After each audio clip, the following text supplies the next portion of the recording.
الامارات تنتفض لانقاذ الطفل انس المصري. اكتر من 10 مليون و600 الف درهم تم جمعهم من الشعب الاماراتي. القصه وايه الحكايه في ملخص سريع.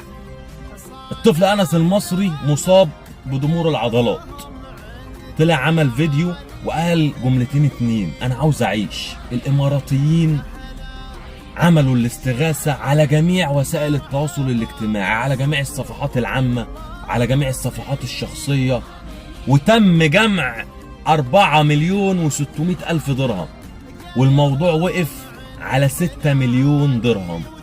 مواطن إماراتي واحد شاف الاستغاثة اتبرع بال6 مليون درهم، وتم جمع أكتر من 10 مليون درهم لأجل عيون الطفل أنس. الله يشفي الجميع ويحفظ الجميع، ودول الاماراتيين وده الشعب الاماراتي المحترم.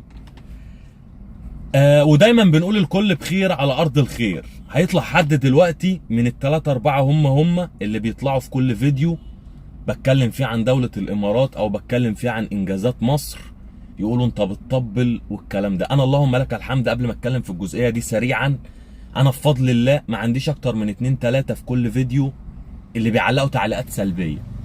قسما بالله العلي العظيم انا ما بعملش حظر لحد، عشان انا ناوي اتخذ الاجراءات القانونيه. والمشكله ان انا بدخل على صفحاتكم بلاقيكم غلبانين قوي. يعني تلاقي واحد منزل صوره عياله وحالته بالبؤس على الاكونت بتاعه، وابقى عاقد النيه ان انا هتعامل قانوني، والموضوع ما فيش اسهل منه، وبرجع اقول لا حرام.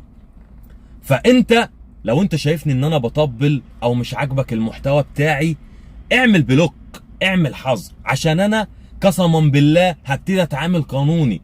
انا مش عايز اضر حد، وبالقانون هنا الموضوع، هنا او في مصر الموضوع مش سايب.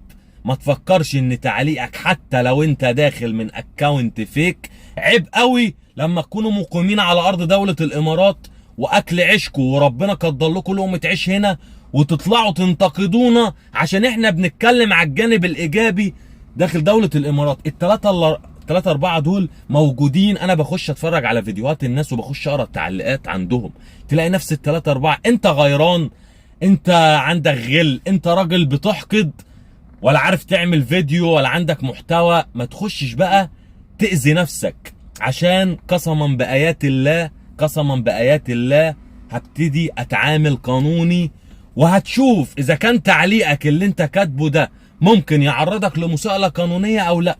مش عاجبك يا حبيب قلبي المحتوى، ما تتفرجش على الشخص. انا والله عندي 2 3 في كل فيديو